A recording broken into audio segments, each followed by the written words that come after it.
everyone, my name is Heather Ulmer and I am here with a card video for the Strathmore Library.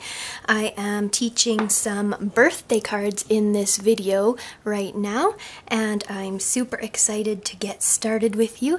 I hope you enjoy this, and I'm going to start off by showing you what's in the kit, but I do want to let you know if you need to pause the video at any moment to stay with me, feel free to do so, and I hope you have lots of fun with this. So, to start off with the kit, there are some items that will be shared between kits and some items that will be used up when you use your kit. So, to start off, I will show you the items that stay with the kit that won't be used up, I guess. So we've got our stamp set here, which I will be explaining how to use it, and we'll be exploring a few different techniques with this. This is the Sassy Since Birth 4x6 stamp set by Wild Whisper, and I'm actually a co-owner of Wild Whisper, so I designed this set and I hope you enjoy using it. Also by Wild Whisper, but created by one of our designers. This is the Fanciful Blossom Stencil by Nicole Wright Designs, and I will be showing you how to use a stencil as well. We will be using some inks and some sponge applicators. So there should be 2 sponges in your kit and 2 inks. The colors of these will vary between kits, but in this kit I'm using Tattered Rose and Ice Spruce Distress inks, and I'll talk a bit about the distress inks later on as well. The other adhesives in here are some white glue, that's liquid white glue, dries clear, and a tape runner. So this is an adhesive as well, which I will be showing you how to use. There's a pair of scissors to stay with the kit, and then some things that you will use up, but not all of them, are the sequins. So we will be sharing these between the kits, so we'll keep that in mind when we go to use them. We don't want to be too aggressive using up the sequins. So for the things that you will use up, there are 4 pieces of cardstock. We will be making 3 cards today, so 3 of them are card bases, and then 1 of them is an extra for practicing your stamping and for a few of the techniques we're going to do. Next are some gems. So these are little gems that you'll be decorating one of the cards with. We've got a piece of jute rope, which will go on one of the cards, and we've got some birthday sentiments here. So we'll be cutting these out to use them as sentiments on the cards. Did I get everything? I think so. So that concludes the kit portion, and we're going to be starting on our very first card. So we'll kind of push some of these things off to the side, and I'm going to get my craft mat out. I like to work on this surface. It's already messy, but it's clean and dry. Not clean, but it's dry. Okay, so we're going to start with our first card base, and I'll show you the best way to fold these that I have found, that is. So we're going to line up the 2 corners, and we're going to hold our fingers on this edge once the corners are lined up. Then we're going to press down, so move your finger up and press down, and then move your fingers down along and press that crease. So we have a card base that is nice and even. We're going to do that again for our next 2 cards. So again, we will line up those corners, hold them down, move along to the top corner and press down, and then move our fingers down and score that fold, just like that. So one more time for our 3rd card, and it should get easier with practice the more you do it. So there are our 3 card bases, and we can use them either vertically as a side folding note card or horizontally as a top folding note card. So we're going to do some of each in this class here, but I'm going to set them off to the side for now, and we are going to open up our stamp set. I'm going to start off by stamping, doing some stamp techniques with you. So we just want to peel open that part on the back. We're going to try not to rip the packaging because we are keeping it. So we're just going to release the stamp set, sticking our hand in there and pulling it out. Close that packaging back up and save it off to the side. Now for our stamp set, it has a front and a back. So we're going to peel off the backing sheet like this.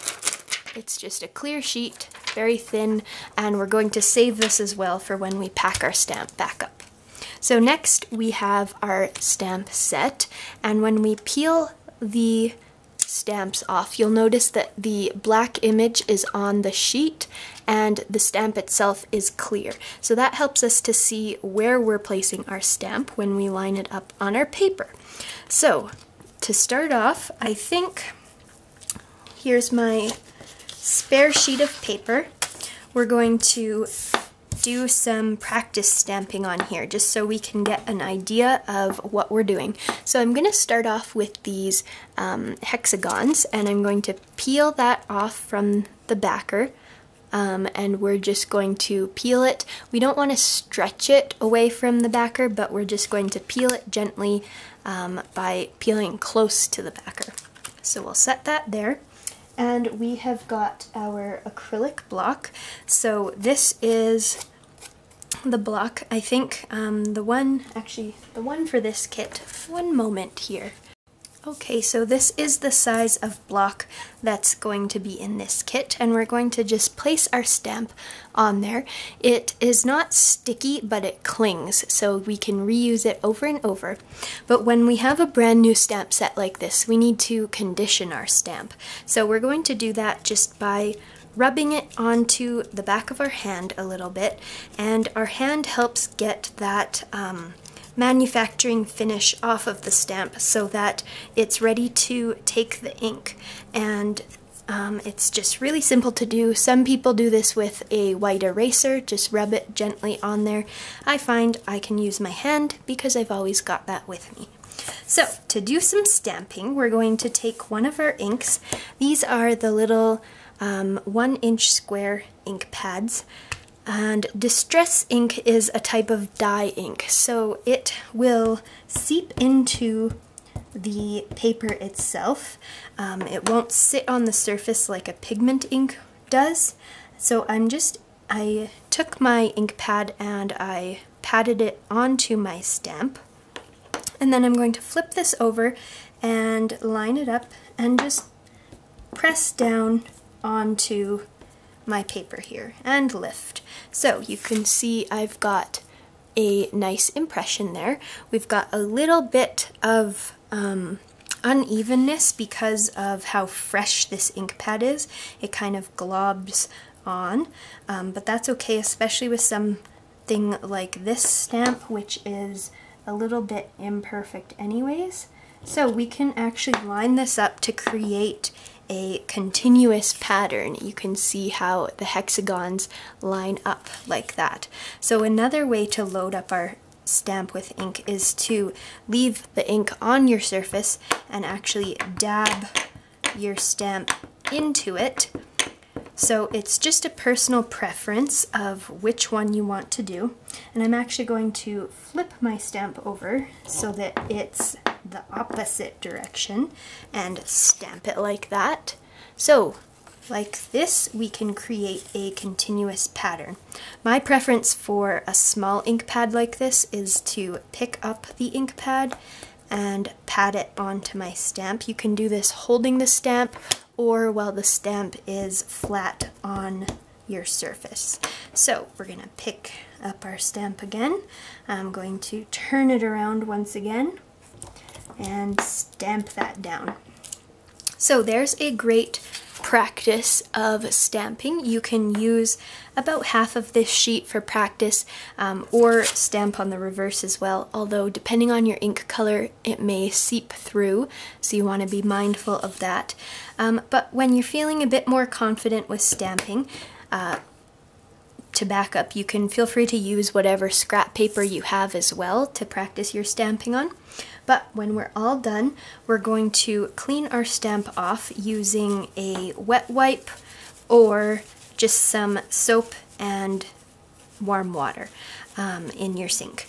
We don't want to use something that's going to put lint onto our stamp because the lint will cling to it, and then when you go to stamp it again, that lint will affect the image. So we want to be mindful of that. When we're all done, we can peel this off and place it back on our stamp set, right where it belongs there. And you may notice some staining of the stamp set.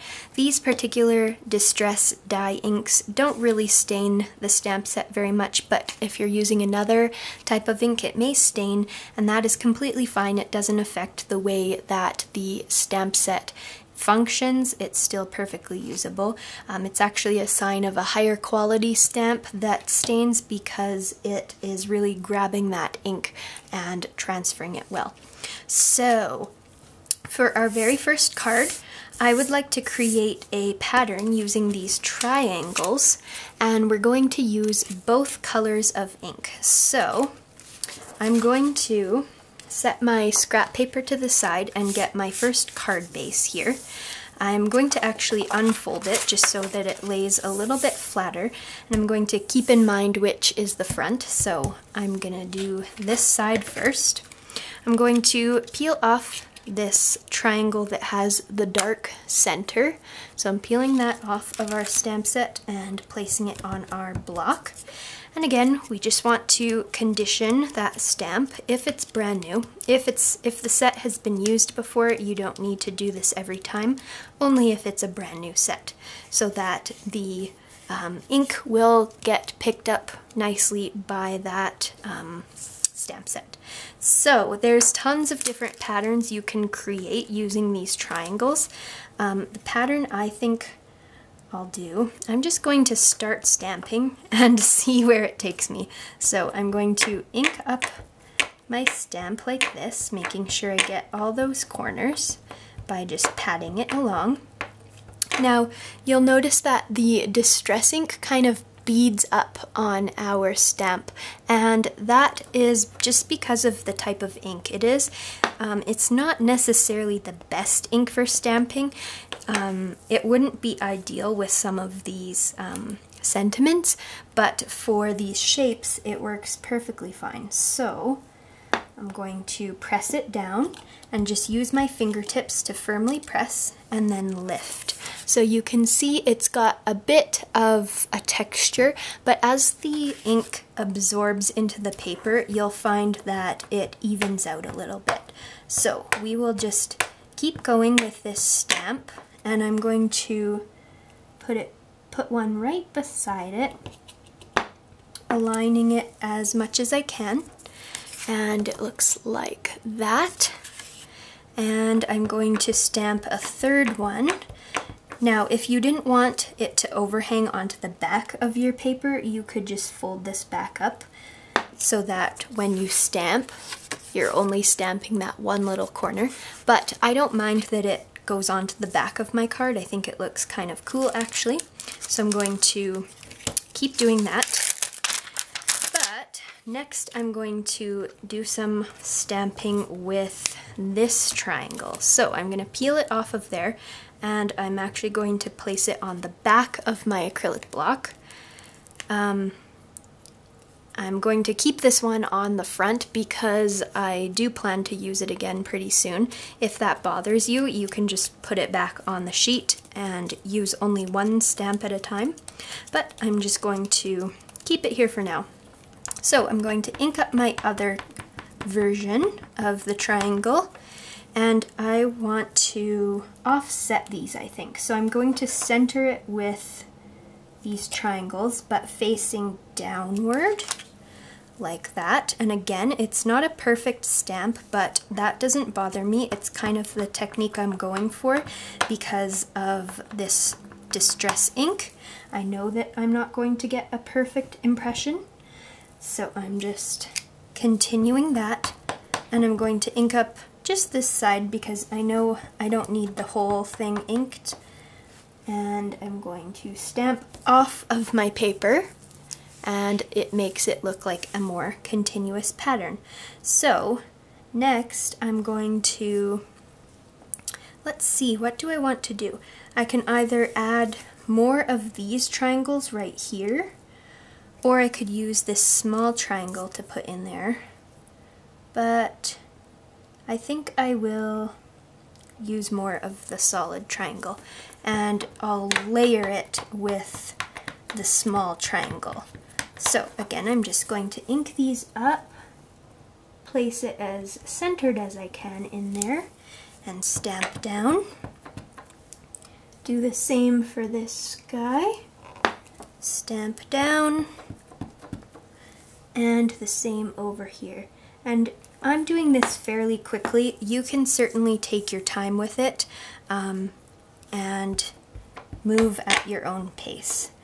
So I'm switching back to the one with the lines, and it's going to face down. And again, I'm just going to kind of center it, centered offset with those other more solid triangles, and keep going in that sort of pattern. Now you could definitely stop wherever you want. You don't have to continue the pattern all the way, but I think I will just to see what it looks like. So I'm going to actually continue it up at the top here as well, stamping these lined triangles in between at that top row. And continue inking, stamp that final one, going off the edge again, and switching back to the more solid for these other triangles. So just a very repetitive process. If you don't have it aligned perfectly, that's totally fine. If you want to practice this pattern on some scrap paper, that wouldn't be a bad idea. And you can see mine's not super straight because now I need to stamp that little tiny piece of triangle on the edge, so I am like drifting my pattern, and that's totally fine. Okay, so next I need to switch again, and I'm stamping the lines facing downward with my triangle. And you can see some of the ink that's drying is really evening out. Some of it is still looking kind of textured, but like I said, that's sort of the look I'm going for, so doesn't bother me, and I hope it doesn't bother you. But if you are getting into card making, you can certainly experiment with some other types of ink besides distress ink. There's lots of different inks out there, and they're all really fun to play with. So just have some fun, see what other people like to use, talk to other people, see what their favorite inks are. For stamping, some of my favorites are the Distress Oxide inks. So they're a lot like this Distress ink, but they're called Distress Oxides.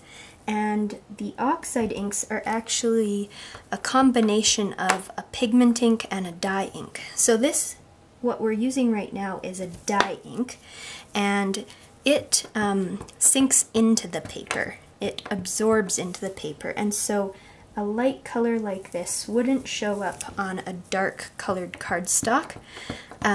You would want to use a specialty kind of ink if you're stamping on dark cardstock, but this kind of ink shows up great on light colored cardstock, like what we're doing right now. But a Distress Oxide will show up on a darker cardstock. It sort of sits on the surface of the paper because it's a pigment ink. Okay, so my stamping pattern is done, and you can see I've got a bit of an imperfection here, and you could totally leave it like that. but I'm actually just going to trim off a teeny bit of my card to make it look more even though it is still crooked. That's totally fine. I'm just changing the appearance so that it looks a bit more even. And I only had to cut off a sliver of my card so it won't even bother anyone. Okay, I'm going to return my lid to the ink. I'm going to clean off these two stamps and return them to the stamp set so that we keep all our pieces where they should be. Put that one back, and now I'm actually going to take the smaller triangle, place it on my block here, again condition it just on my hand, and now I'm going to use the other color of ink. So again, your colors in your stamps or in your card kit will vary, but they will coordinate with one another. So everybody's creation is going to turn out a little bit different because we'll all have different colors, and maybe you're even creating a different pattern than I am. Whoops, I dropped my stamp right there. You can see that really light impression, but whatever. It's a happy mistake. Just creates more texture. I almost did it again because I'm moving pretty fast. If you want to be more careful, that's a great idea. I am just not a super patient person, so I like to move a little fast, and sometimes it causes me to make some boo-boos, but that's okay. So I'm just filling in all these open triangles with this stamp set, but like I said, these 3 triangles all together, there are numerous different patterns you can create using them. So feel free to get creative, use some scrap paper and design different patterns if you want to. See which one you like the best to use on your card. And you can also stamp this triangle overlapped with the pink. So I'm going to just do a few of those. I'm not going to fill all of the triangles in because I want my pattern to look a bit more random. There we go. Maybe I'll do one more down here. There we go. And you can see when I layer the 2 inks, it makes a kind of different color. It's slightly darker than this other blue color. So I really like how that pattern turned out, and I'm going to, again, just clean off my stamp, remove any ink that's also on the block around the stamp, return the lid to my ink pad, and set my block aside. So we're done the stamping for this card, and now I'm going to pick which sentiment I want to use. So I think for this one, and you could put it horizontal as well, but the way I've been envisioning it the whole time is a vertical card. So I think I want this sentiment because this one is a little bit long to go across the card this way. This one would fit, but I think this one's going to look the nicest. So I'm going to do a rough cut with my scissors and take off the excess paper from that. And because this is so linear and geometric, I'm going to stick with that look and cut my sentiment out in a nice rectangle. So I'm just going to eyeball this. You could certainly trace out a rectangle using a pencil if you want, so that you have a guideline to follow, but with tons of practice I have gotten fairly good at creating a squared corner rectangle like this, just with eyeballing it, but feel free to, again, trace something out if you want to. Now for this, I want to ink up the edges. So we're going to take one of the sponges from our kit, and I'm going to just dip the sponge on the ink pad. It won't look like you've got much on there at all, but when you put it on the paper, you'll see that you do. You have a beautiful amount of ink to just add a little bit of color to the edges of that paper. So we're just brushing it on, and you can see the paper has a nice finish now. I'm going to actually do the same thing to my card base, just adding that ink. Another way to do this is to take your ink pad and wipe it on the edges. I'll show you that on a scrap piece. I find it creates a much harsher look. It's hard to see that detail in the camera, but it's a very dark application, whereas with the sponge it creates kind of a blended application, which you will find when we get into the stenciling for the next card as well. So there is my ink blended edges, and here's my sentiment, and I think we're going to keep this one really simple and just embellish with some sequins. So I'm going to just glue on my sentiment. So to use our tape runner, you'll just want to remove the cap here, and then the adhesive comes out from here. So it's similar to a roll-on whiteout if you've ever used that. You'll want to hold it like this with your pointer finger on top, your thumb on the bottom, and we're just going to roll it along, and we'll put a few strips on the back of this. You don't have to coat the whole thing, just a few strips will hold it down nicely, and we'll place that onto our card. You could put it up higher, you could put it right on the edge. I like it kind of centered with two of these rows that I've stamped, so you can see what it looks like there. And now we're going to finish it off with some sequins. So again, like I said in the beginning, these sequins are going to be shared between the kits, so we want to conserve them and not go too crazy, but feel free to use what you need from them. So we can either use a combination of all the colors or use one color, whatever we want. I think this kind of frost color matches the inks that I have really nicely here. So you can use what you think suits whatever inks you have. And to glue these on, I'm going to use the white glue. And I'm just putting little dabs where I want my sequins to be. I really like to focus my sequins around my focal point, which is the sentiment here. But you can space them wherever you like. And then I'm just going to pick them up with my fingers and place them into the glue. You'll notice the sequins are shaped kind of like a bowl, so they have a curved edge to them, and I like to glue them bowl, like setting the bottom of the bowl down into the glue versus turning the bowl upside down and trying to glue it, because the glue isn't going to touch the sequin very well if it's upside down like that. So I like to do it that way. So I have just added 3 little sequins on there, and I like how that looks. It just adds a teeny little sparkle, and I think I've got enough going on with the stamped background that I've done, so I'm going to leave the card just like this. You could add a few more sequins if you want, or some of the other techniques we're going to talk about later, but I like the card just like this. So that completes the first card, and after each one, I like to close up my things, make sure my inks are closed up.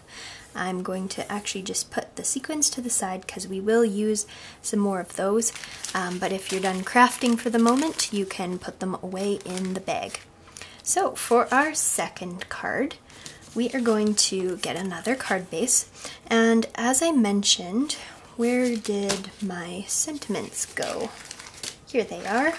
So both of these would be better suited to a horizontal card. So I think the next 2 that we do, I will make them horizontal because I know that the sentiment will work best that way. So for the next card, we are going to do some stenciling. This is a super fun technique and quite quick to do. So again, we want to save the packaging for our stencil. So we're going to gently open it and remove our stencil, but save the packaging. Put that to the side. Now this is the Fanciful Blossom stencil, and you can create lots of different looks with this. You can put it square with your card, so straight on it. You could put it at an angle like this, or you could turn it this way. You could just do it off to one side if you want. So there's all kinds of looks to do. I'm going to put mine at a slight angle. I'm still going to cover the whole area of my card, and I don't think I'll ink the entire background. I'm going to focus my inking in the middle area, and I know that I want to use this happy birthday sentiment, so I'm going to make it bigger than that sentiment so that we've got a nice background to go on our base. So we're going to open up our first ink color. Now I've already used this sponge in one color, so we're going to save the other sponge for the other color. Whatever colors you have in your kit, just try to keep the sponges separate between the colors and don't mix them if you can. So we're going to again use our sponge, and I'm just going to pinch it like this and dab it. Now it won't look like there's hardly anything on there, but there will be. To do this, I'm actually going to tape my stencil down. That'll make it a little bit easier for us. You can use some painter's tape, or if you have washi tape, use that. You can really use whatever kind of tape you want, and just tape it down either directly to your card or to the surface behind your card. That might hold, we'll see. We'll put the next piece overlapping the edge more, so that should work better. I think I'll do the same here. So overlap the edge, and then it won't shift so much and we don't have to worry about it shifting. So again, pick up some ink. It won't look like much, but we're going to just gently kind of blend it onto our stencil. Now this is a really light color, so I'm going to get a bit more aggressive with it and really dab it into that ink pad. Depending on your color, you may want to be really gentle, or you may want to do it a bit with a bit of a heavier hand, like I'm doing with this specific color. It also depends on what your preference is. If you're going for a really bold look, then you can use more ink with a heavier hand, or if you want a very subtle look, just use a little bit of ink with a light hand. So for this pink color called Tattered Rose, I'm creating that nice area in the middle. Again, you could cover the entire background if you want, but for the look I want, I'm not going right to the edges. So next we're going to use our ice spruce and switch sponges. So use our iced spruce sponge, and we're just going in circular motions. This one has a much darker look to it, so I don't need to gather as much ink each time, and I'm just doing circular motions and not covering the entire area because I want some of that pink to show through. It's my lighter color. I do suggest starting with your lighter color and working to your darker color, just because that way your light color will show up. If you do the whole thing in dark and put the light color on top, the light color is not going to show up very much. So these two colors, even though a blue and a pink don't mix together very well, the colors that I'm getting when the two meet is really pretty. It's sort of a gray neutral sort of color. So I'm happy with that, or I think I am, so I'm going to take a peek by just lifting the stencil up. I'm going to hold it steady in place with one hand and take a peek at it. So yes, I do really like that. If I wanted to add more, I could lay it down in the exact same spot and add more, but I'm happy, so I'm going to peel my stencil off. I'm going to remove that tape. You wouldn't want to use a really strong tape because it may leave residue on your stencil, which we don't want. And to clean our stencil, we're going to use the same wet wipe or gentle soap and warm water in your sink. So we'll just clean up all that ink. There shouldn't be much on the other side, but give it a cautionary wipe anyways, and return it to its packaging. So this is what our background looks like, and I'm loving that look. It's a really nice, subtle look. With the florals, it is a bit feminine, but you can always blend them out a little bit more afterwards. So you can always add ink on top after you've removed your stencil to make it look a little more subtle. I don't have much ink left on there, so let's reload that and just add a little bit on top to make those florals a bit more subtle. We could add a little bit more of the tattered rose color as well in whatever areas we like. I'll add it to the darker areas because then it will contrast more. So that is a really fun touch, and you could blend it out even more if you wanted. I think it looks really pretty how it is. So I'm going to leave it like that. Next I'm going to cut out my sentiments. So I decided I want the happy birthday one, so I'm going to trim off this other one and set it to the side. And I'm going to fussy cut this one. So you could do the same thing, cut it out in a rectangle, but I want to show you the fussy cutting technique. So that is when we cut it out in more detail.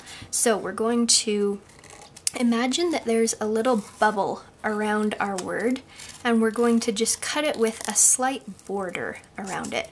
So to do this, I find it best to keep my paper close to the hinge of your scissors, and we're going to let the paper, I don't know what's doing the work. We're going to turn the paper so that the scissors are not what's doing the work. We're turning the paper as we slowly squeeze the blade shut.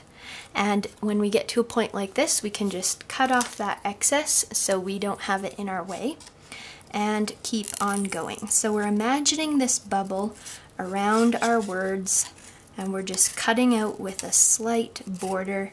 Again, keeping it close to the hinge of the scissors, resetting when we need to, and going slowly. The happy word is in capitals, so I'm actually just going to go a straight line across, round that corner, cut the excess off, round this next corner, go straight till we get back to our birthday word. And then again, I'm imagining a border around here, so I'm just creating some little bumps that go with our word, going along and finishing off. There we go. If you find it easier, you can certainly draw a pencil line to make that outline and then cut along the outline if you find that to be easier. But once you get good at it, you can do it just like that. So I'm going to place it down here. And for this one, I think I want to use my jute rope. So I'm going to kind of envision this on here. Now, I actually might want to put it on top of my birthday sentiment, just like this. So I could have cut the bottom straight across. I think that would look good. So that it's like tucked behind the jute rope all the way there. And had I been thinking about it, I probably would have done that, but I'm just gonna go for it now. So I'm going to use my tape runner, open that up, add a little bit of adhesive to the back of this. Again, we don't need to coat the whole thing, just add enough so that it'll stick. And if you have any sticking out over the edges, you can just rub it off and get it out of the way.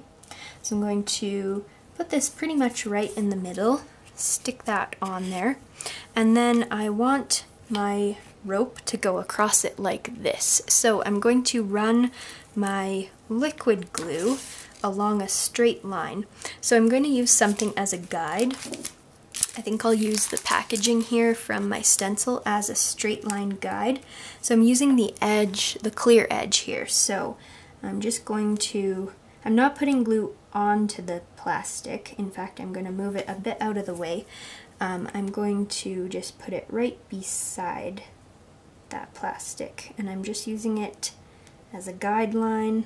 I don't want glue on the packaging because, again, we're saving the packaging, but I'm just squeezing out glue in a straight line, using that as a guide. So now we'll turn it back this way, and we're going to place our rope into that white glue. You don't want to use too much, but if it is seeping out a little bit, I'll show you how to remove that in a moment here. And the glue will dry clear as well, so we're not too worried. We're just going to press that and hold it for a few seconds until it grabs into the glue. It will take a little bit to dry, but it will set within a shorter amount of time. I'm going to use a scrap piece of paper and just scoop the extra glue off like that. So if you've got any seeping out, that's a good way to pick up the extra glue. Now we're going to trim the edges off of this, but I want it to dry a little bit more before I do that. So in the meantime, I'm going to use these gems. I think they're super pretty. They're kind of shell patterned, so I'm going to use them to decorate. And they are self-adhesive, but sometimes the adhesive doesn't come off with the gem. They're attached. You can see there's this little line of adhesive between them, but I want to rip them apart. So I just grabbed it with my fingernail so that the adhesive would stay with the gem, and I'm going to stick it on like that. So this one I'm going to place there. I'm going to use all three on this card. Now this extra little piece of adhesive you can just rip off or cut off with your scissors and put it on the side. If it'll let go. And again, I'm just going to rip this apart, whoops, keeping the adhesive on. If you're not able to rip it off with the adhesive, you can feel free to use your glue on this as well. But that one I'm going to place right there. And again, I like to cluster them around the sentiment here as the focal point, but you can place them wherever you like. I think I like the third one down there, and I like to do them in threes or an odd number because I think that it looks great design-wise. And so for the final one, I'm going to place it down there, just touching my jute rope, and I think it adds a nice balance. So this is the final card. We just have to trim off the edge of the rope. So to do that, I'm going to flip it over. I'm going to pinch the rope, holding it carefully so I don't move the rope because the glue is still not quite dry, and I'm just going to cut off those ends. I like to flip it over because then I can see the edge and I can cut it right up against the edge there. So trim off that little tip. There we go. And this is our completed second card. I love how that looks with the stenciling, and again, there's so many ways you could do the stenciling. You could do just the bottom half and border it with this jute rope. You could do just a side. You could do it in a different orientation, however you want. You could also layer it with some of your other stamping. If you wanted to cut this in a straight line, layer it across the bottom, that would look really pretty. There's so many opportunities for creativity here, and you can feel free to play with it and have some fun. So our third and final card is going to be a bit of a quicker one. I am going to take my block and take this hexagon stamp that I was practicing with, attach it to the block, my cling stamp there, and I'm going to do a simple row across here. I might even do 2 rows because I know, again, this sentiment will be good in a horizontal orientation. So I'm going to do that. I'm using the blue or the iced spruce color, so I guess it's kind of greenish, because I want to do more of a masculine look for this card. It's quite easy to do masculine or feminine cards using this set. It is a sassy stamp set, so if you have a sassy person in your life, you can certainly stamp some of the sentiments on the inside as well. I think that would look really cute. Yeah, I will do 2 rows, so I'm going to offset them because this one, the lines go vertically, and the vertical lines I want to offset. So that's how it looks. I'm going to again stamp right off the edge. Well, in this case it goes right to the edge anyways, but on the other side and for that row you can see I did stamp off the edge because it makes it look more natural and continuous, like I've put a strip of paper there or something.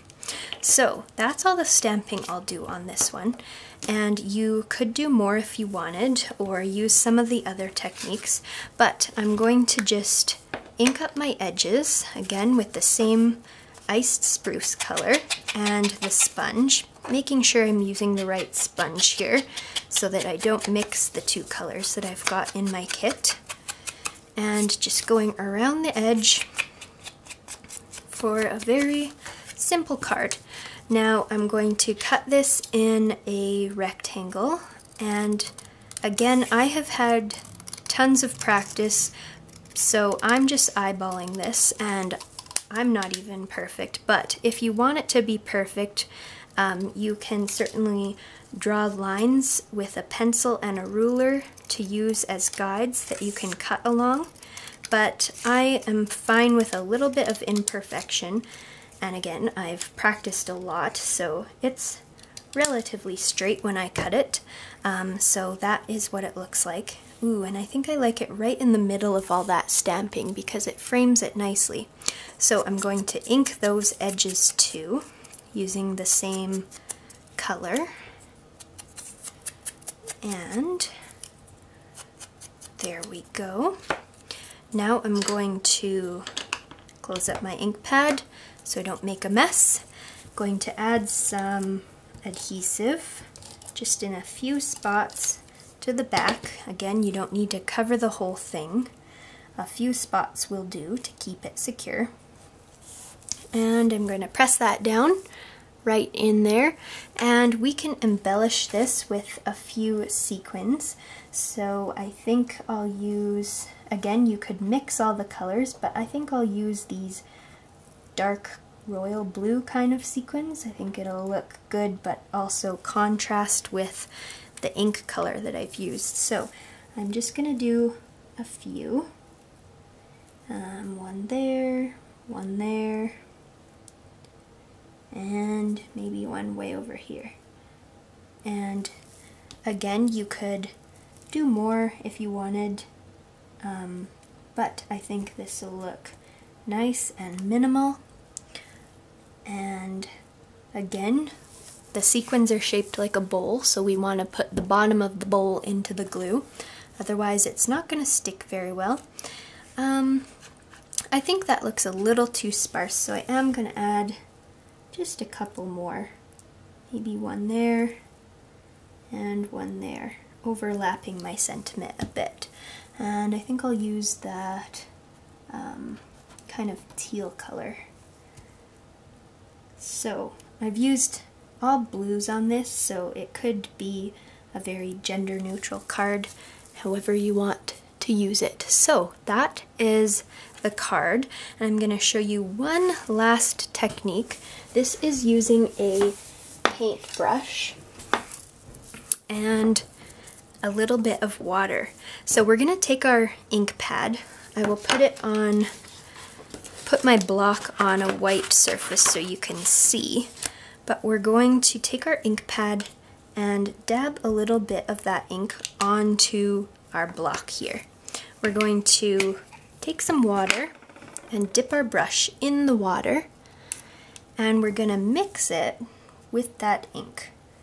I can also grab ink off of the stamp if I wanted to reuse, and then we're going to just splatter onto our card by tapping our brush. Now you'll see I'm getting some nice bold splatter. If the splatter you have is too tiny, you'll want to use a bigger brush with more water and ink. If you're getting too big of splotches from what you want, you'll want to use less water and just tap on your brush lightly like I did there. So that's a fun technique using the distress inks, and you could definitely add some of that splatter to your other two cards if you want, but I'm not going to. I think it looks great just how it is. So that is by far the fastest card, and these are our 3 completed cards. I hope that you enjoyed this class and learned a thing or two, used a new technique that you haven't seen before maybe. And if you have any questions for me, feel free to reach out to the library. They will get in touch and ask me whatever it is that your question is. Thank you so much for watching, and I hope you enjoyed creating these birthday cards with me, and I hope you have a wonderful day. Bye-bye.